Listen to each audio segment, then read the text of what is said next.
Not quite ready for advancement, she said, staring at the performance review form instead of meeting my eyes. Maybe next year. The words hit me like a physical weight pressing on my chest. I couldn't breathe for a moment. 347 nights I'd stayed past 9. 128 weekends sacrificed. Thousands of hours stolen from my life. I don't understand, I managed to say, my voice embarrassingly small in her expansive corner office. You said the extra hours would lead to… Amara, she interrupted, finally looking up with that practiced smile that never reached her eyes. Dedication is important, but leadership qualities take time to develop. You're just not there yet. She slid the form across her desk with a manicured hand. The bold black check marks in the meets expectations column seemed to mock me. I've given everything to this team, I whispered. And that's commendable, she replied, already turning to her computer screen. We value your contributions, but perhaps manage your expectations? The quarterly meeting is in 30 minutes. I need the Westlake presentation finalized. I nodded mechanically, gathered my papers, and walked out. My legs carried me to my desk while my mind replayed the last year in vivid detail. Every early morning, every midnight email, every family dinner missed.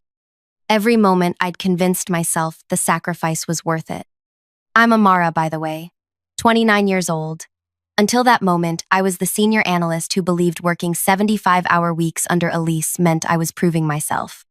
That moment in her office was exactly 8 months ago, and everything that's happened since then still doesn't feel entirely real.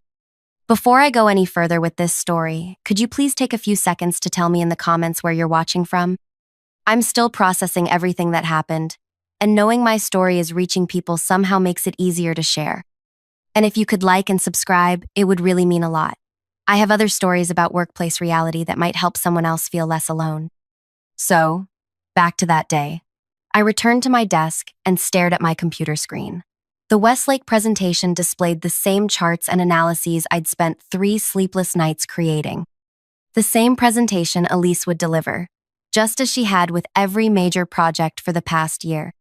I glanced across the open plan office at the corner where our team sat. Zach was rubbing his bloodshot eyes while updating financial models. Priya was quietly eating lunch at her desk while taking client calls. Everyone looked exhausted, but I'd been there longest.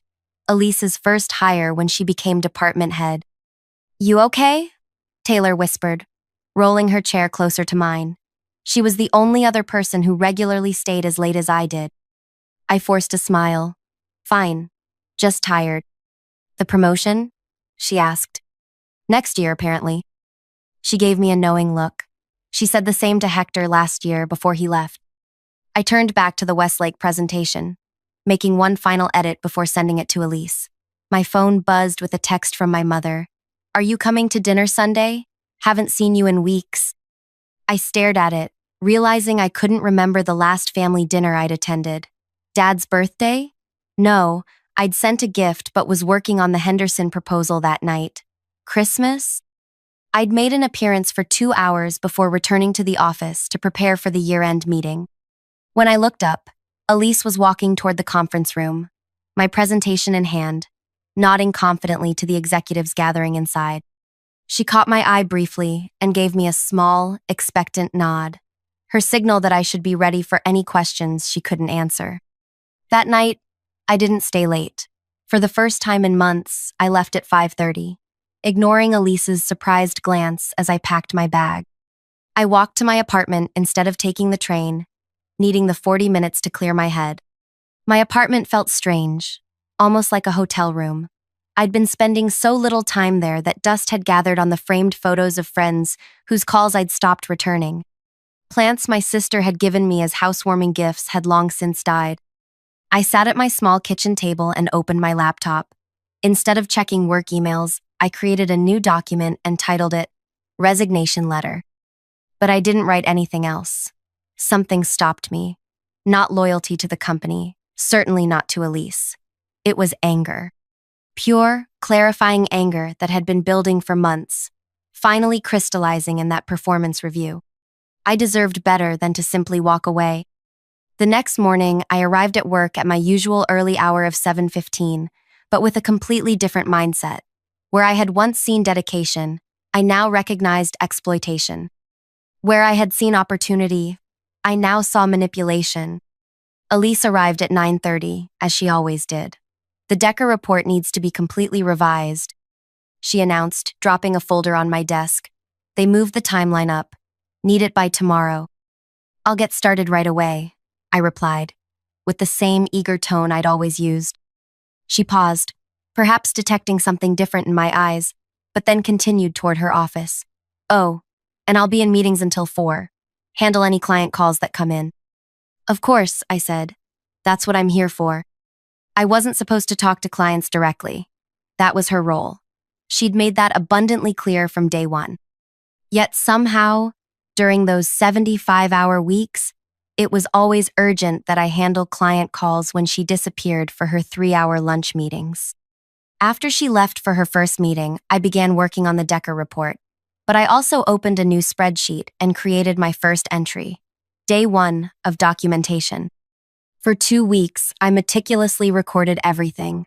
Every project I completed, every client call I handled, every hour I worked, every idea Elise presented as her own. I set up a system that archived emails and recorded when documents were created and modified on the shared server. What I discovered surprised even me.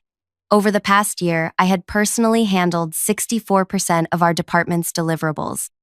I had directly communicated with 78% of our clients, many of whom had started emailing me directly rather than going through Elise.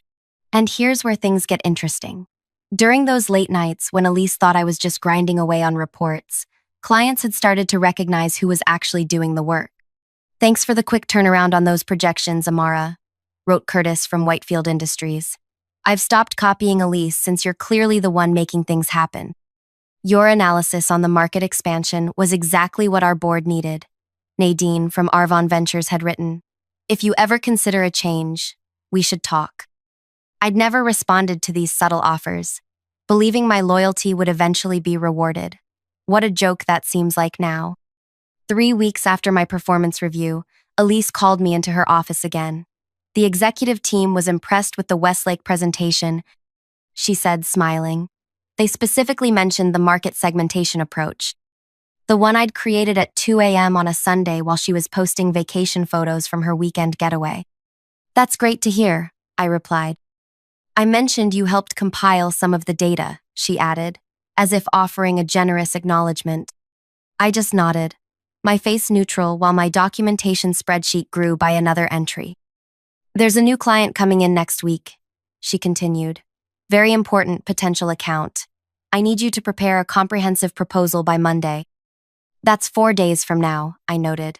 Will you be available to discuss the approach before I get started? Her smile tightened. I'm afraid I'll be at the leadership retreat until Tuesday, but I trust your capabilities, Amara. That's why I give you these opportunities. Opportunities. As if 75-hour weeks were a gift rather than theft. I understand, I said. I'll make it happen. The new client was Meridel Systems, a rapidly growing tech company that would significantly increase our department's revenue. I spent the entire weekend developing the proposal, researching their business model, crafting tailored strategies. I skipped my cousin's wedding to finish it. On Monday morning, I sent the finished proposal to Elise's email, knowing she wouldn't see it until she returned from her retreat. Then I made an unusual decision. I forwarded a copy to my personal email as well. By this point, my documentation had grown extensive. I had spreadsheets, tracking projects, client communications, hours worked, and ideas presented. I had archived emails showing my work and Elise's subsequent presentations.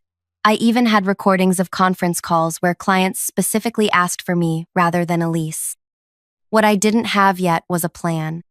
That changed the following week when Jordan, the director of Meridel Systems, called the office asking for me specifically. Amara speaking, I answered, surprised to receive a direct call.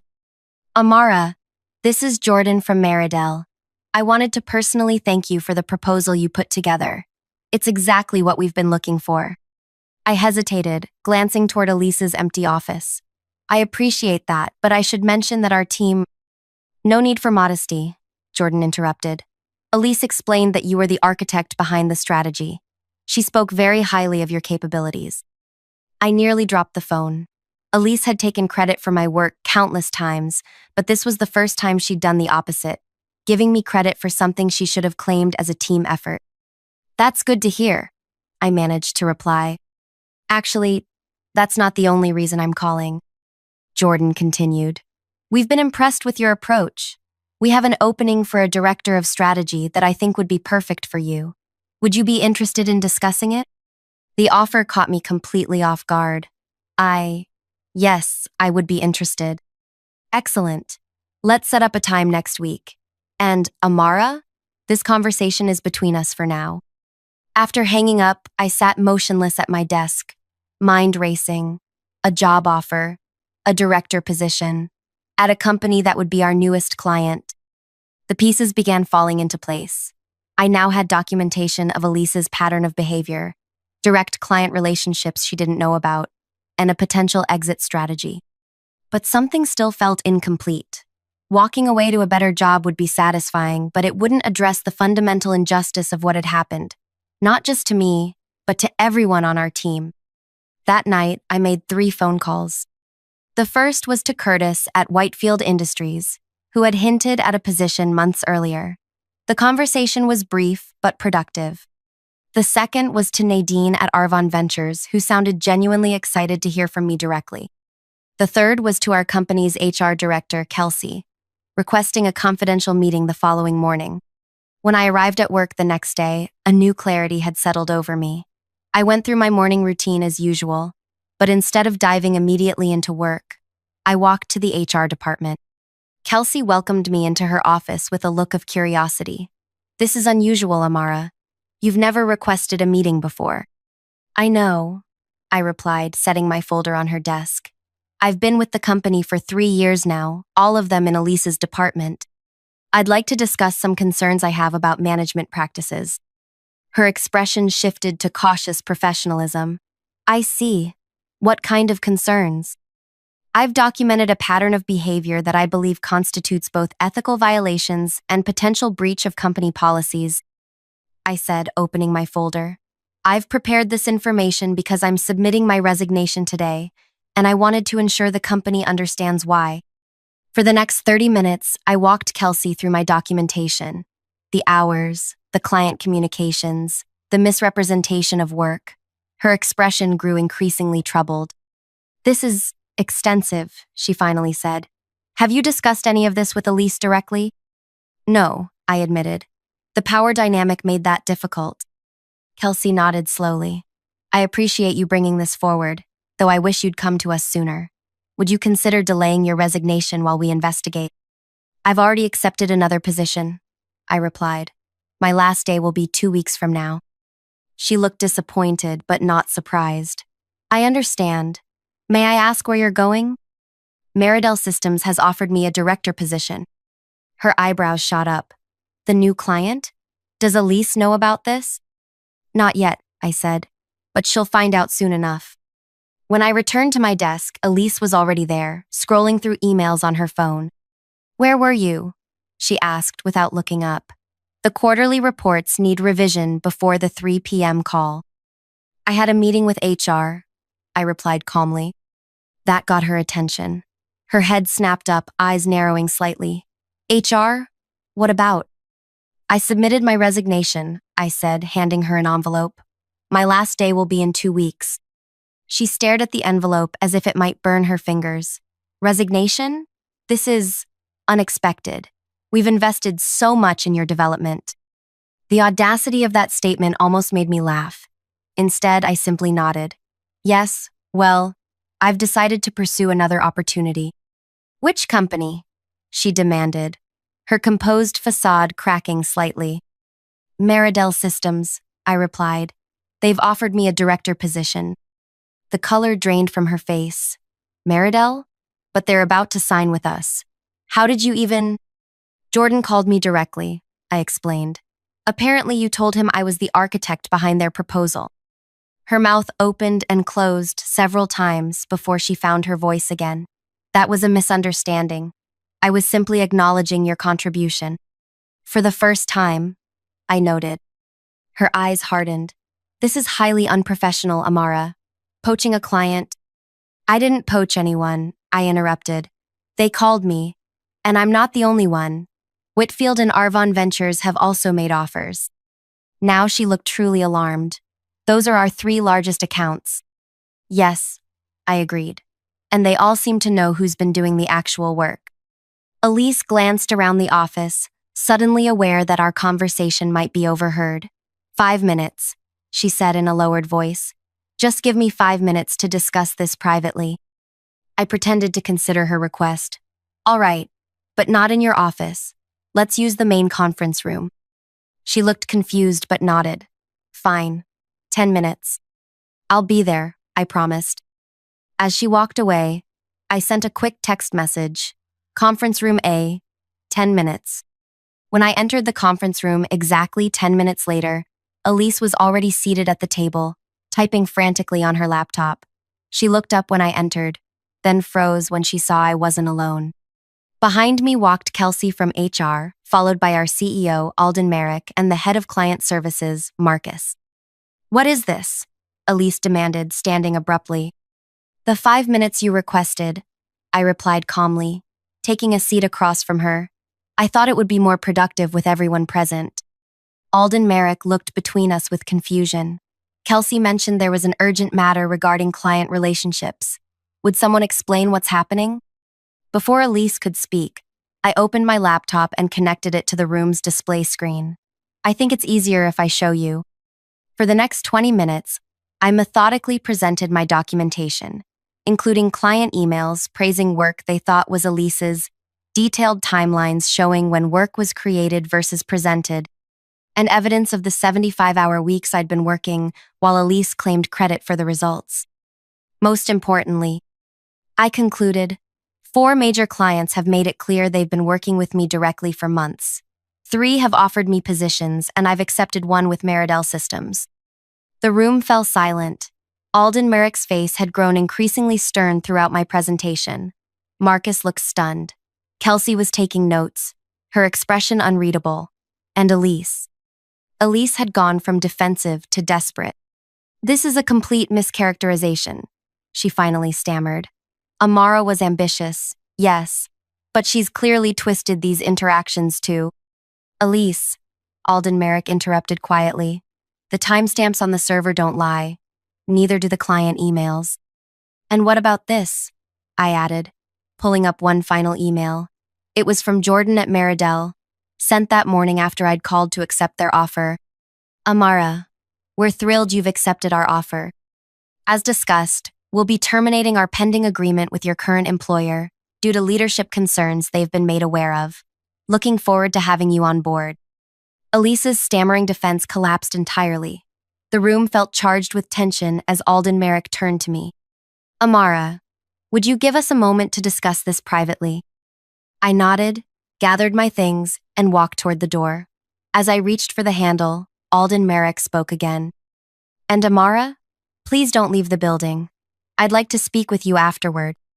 I returned to my desk, where the team pretended not to notice the unusual meeting that had just occurred.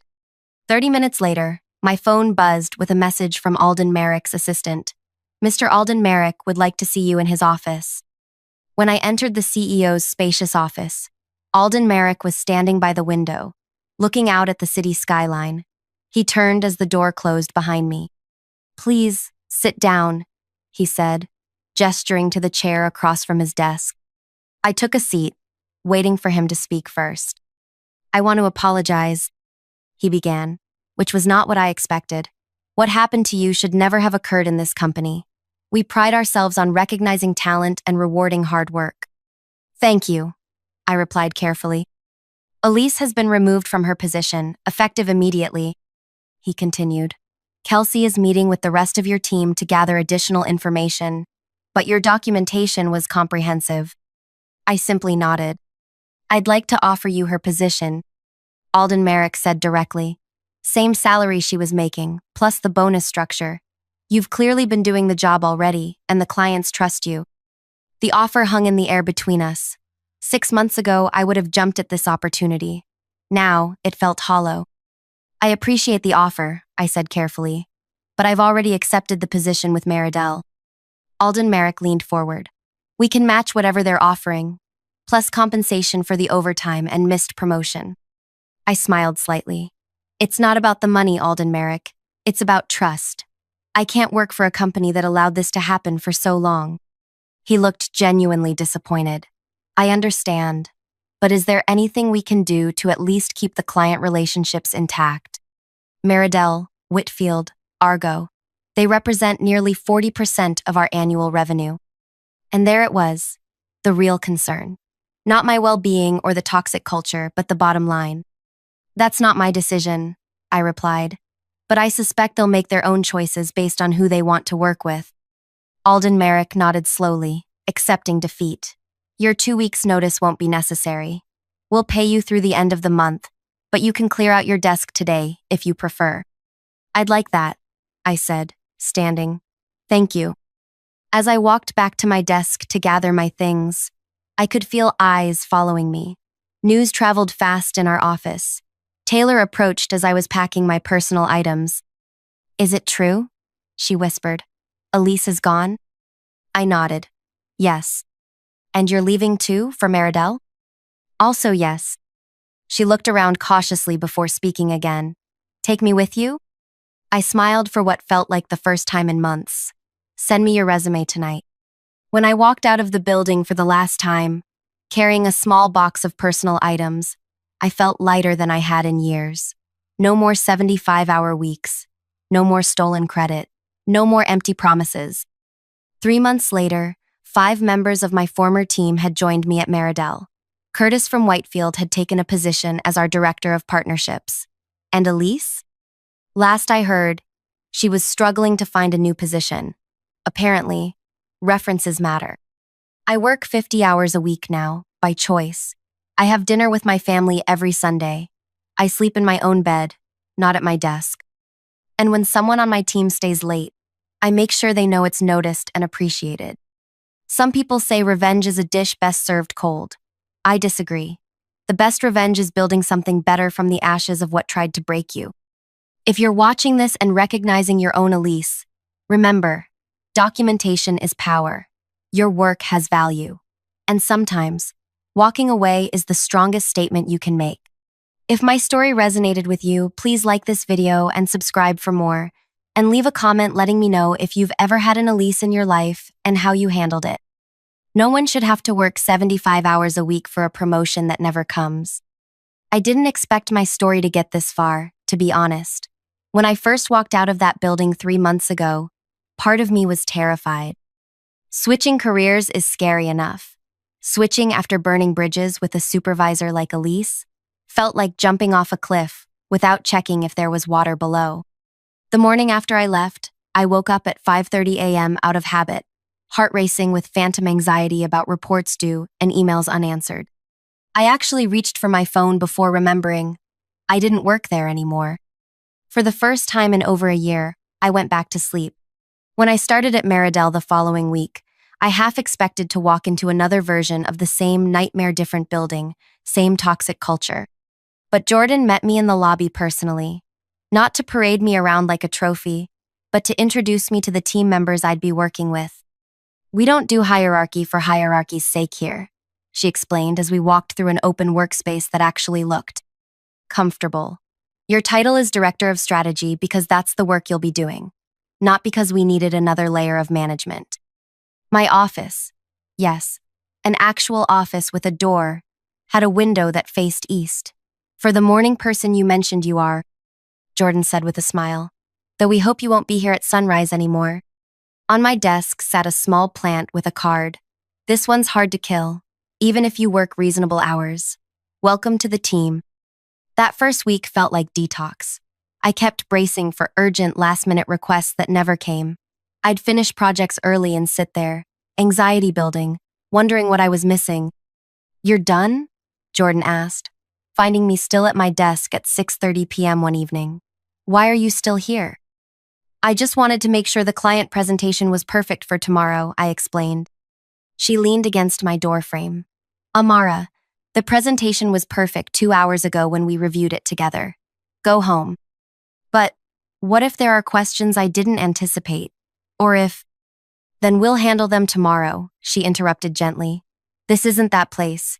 We don't measure dedication in hours spent looking busy. I stared at her, not quite believing it. Listen, she continued, her voice softening. We hired you for your brain, not your capacity to sacrifice your life. If you're working past 6 regularly, either you're inefficient or we've assigned you too much. Either way, that's a problem we need to solve. The strangest part wasn't adapting to reasonable hours. It was realizing how much actual work I could accomplish in those hours when I wasn't constantly interrupted, undermined, or forced to redo projects to match someone else's arbitrary vision. 2 weeks in, Taylor joined me as a senior analyst. She walked into my office her first day, set down her bag, and just started laughing. What? I asked. This morning I woke up with a stress headache out of habit, she said, wiping her eyes. And then I remembered I don't work for Elise anymore. It felt like being released from prison. Over the next month, 3 more team members followed. Each time, Jordan asked for my input on where they'd fit best. Each time, I recommended them based on their actual skills, not their willingness to sacrifice nights and weekends. You're probably wondering what happened back at my old company. I wish I could say I didn't care, but that would be a lie. I was curious, and yes, part of me wanted confirmation that there had been consequences. I got my answer about 6 weeks after leaving, when Curtis from Whitefield joined Meridell as our partnerships director. It's a disaster over there, he told me over coffee on his first day. After you left, Alden Merrick tried to convince clients that nothing had changed, but nobody bought it.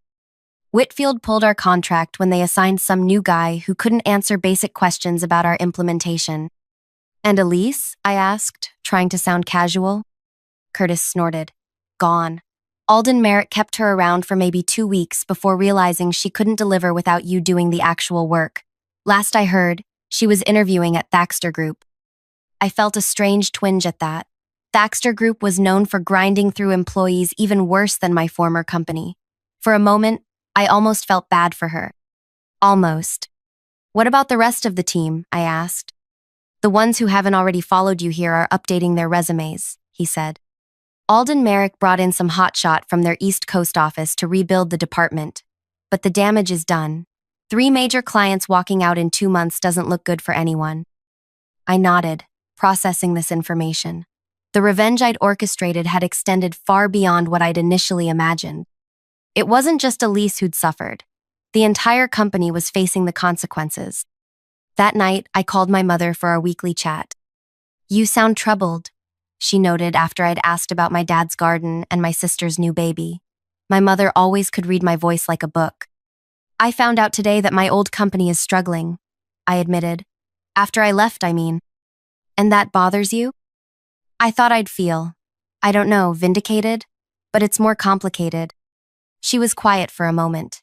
You know what your grandmother used to say about revenge? That it's a poison you drink yourself? She laughed. No, that's from a self-help book. Grandma used to say revenge is like spicy food satisfying in the moment, but sometimes gives you heartburn later. That made me smile. I'm not sure this is heartburn. More like, I didn't expect to feel responsible for everyone else there. Did you do anything wrong? She asked simply. I thought about it. No. I documented what was happening. I accepted a job offer. I told the truth when asked. Then, what you're feeling isn't guilt. It's empathy. Even for people who didn't protect you when you needed it. After we hung up, I sat on my balcony watching the city lights. For the first time in months, I had time to just sit, to think, to process everything that had happened. The following Monday, I received a LinkedIn message that nearly made me drop my phone. Amara, I hope this message finds you well. I've been reflecting on our time working together and realized there are things I should have handled differently. If you're open to it, I'd appreciate the chance to speak with you directly. Elise. I stared at it for a full minute, emotions churning, anger, disbelief, curiosity, suspicion. Was this a genuine apology or a desperate networking attempt from someone who discovered her reputation was now toxic in the industry? I showed the message to Jordan during our weekly check-in. Are you going to respond? She asked after reading it. I don't know, I admitted. Part of me wants to ignore it completely. And the other part? I sighed, is curious about what she could possibly say to justify what she did. Jordan handed my phone back. Just remember, you don't owe her closure. I didn't respond to Elise that day, or the next, but the message sat in my inbox like a splinter under my skin. Not hugely painful, but impossible to ignore completely. 3 days later, I was getting coffee at the shop around the corner from our office when I heard a familiar voice ordering at the counter. I froze, cup in hand, as Elise turned and saw me. She looked different. The designer clothes and perfect makeup remained, but something about her posture had changed, the untouchable confidence replaced by something more hesitant. Amara, she said, clearly as surprised as I was. I didn't expect to see you here. Our office is just down the block, I replied, gesturing vaguely outside. She nodded, an uncomfortable silence stretching between us. Did you get my message? I did. Another pause. I have a meeting in 10 minutes, she said finally. But I meant what I said. I'd like to talk if you're willing. I should have walked away. I had every right to. But curiosity won out. I have 15 minutes now, I said, nodding toward an empty table by the window. We sat across from each other, steam rising from our cups. Neither of us touched our coffee. I didn't get the job at Thaxter Group, she said abruptly. Or the 3 after that. Apparently, references matter more than I realized. I said nothing. The thing is, she continued, no one will say it directly, but I know it's because of what happened with you, with the clients who left. That wasn't my doing, I pointed out. They made their own decisions. Based on relationships you built while working for me, she countered, then immediately seemed to regret her tone. Sorry, that's not. I'm not here to blame you. Then why are you here? She looked down at her untouched coffee. I've had a lot of time to think about how I managed the team, about how I treated you specifically. I waited. I was promoted too quickly, she said quietly. I wasn't ready. Everyone above me had impossible expectations, and I didn't know how to meet them without pushing those beneath me even harder. You didn't just push, I replied evenly. You took credit for work you didn't do. You lied to clients. You promised promotions you never intended to deliver. She flinched but didn't deny it. Yes. The simple admission caught me off guard. When everything fell apart, she continued, Alden Merrick made it very clear that I was the problem. Not you, not the clients, not the company structure. Me. And you disagree? I asked. I did at first. It was easier to blame you for being overly ambitious or the clients for being demanding. She met my eyes directly for the first time. But no, I don't disagree anymore. I built my success on your sacrifice. And when you stopped sacrificing, everything collapsed. I took a sip of my coffee, unsure how to respond to this unexpected honesty. I'm not asking for forgiveness, she added, or for help finding a new position. I needed you to know that I understand what I did wrong. My 15 minutes were nearly up, and I needed to get back to the office. As I gathered my things, I finally asked the question that had been bothering me since I left. Why me, Elise? You had 5 people on the team. Why was I the one working 75-hour weeks? She looked surprised by the question. Because you were the only one who could handle it. The only one smart enough to do the work and dedicated enough to put up with the hours. You were, she hesitated. You were the only one like me. I stood, processing her words. That's where you're wrong. I'm nothing like you. I never was. As I walked back to the office, her words echoed in my head. The only one like me. Had she seen herself in me? Some younger version before ambition curdled into exploitation? I'll never know if Elise truly changed after our conversation. Last I heard, she'd taken a position at a smaller firm, starting several rungs lower than her previous role. Sometimes I wonder if she's making someone else work 75-hour weeks with empty promises of advancement. But that's not my problem anymore. It's been 8 months now since I walked out of that toxic environment. Meridel is thriving, partly because we've brought in talent that was undervalued elsewhere. I have a team of 12 people now, And not one of them works weekends unless it's truly exceptional circumstances. And when they do, they get compensated properly for it. I have a life again. I attended my niece's birthday last month. I joined a hiking group that meets every Saturday. I'm dating someone who understands that I need to finish this report doesn't mean I'll be working until midnight. Yesterday, Alden Merrick reached out through a mutual connection, hinting that they'd like to discuss partnership opportunities between our companies.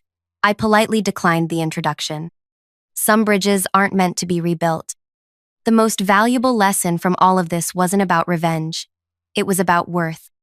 About recognizing that no job should consume your life, that no promotion is worth your health, your relationships, your dignity. If you're watching this and nodding along because you recognize your own Elise, your own 75-hour weeks with promises that never materialize, please hear me. Documentation is your friend, but the courage to walk away is your superpower. You don't have to orchestrate an elaborate exit like I did. Sometimes the simplest act of self-respect is updating your resume and declining that 11 p.m. call. Your work matters. Your time matters. And no supervisor, no company, no client has the right to convince you otherwise. If my story helped you in any way, please hit that like button and subscribe. Share this with someone who might need to hear it. And let me know in the comments if you've ever had to walk away from a toxic job or if you're thinking about it now. Because sometimes, those 5 minutes they beg for, after you hand in your resignation, they're not worth giving.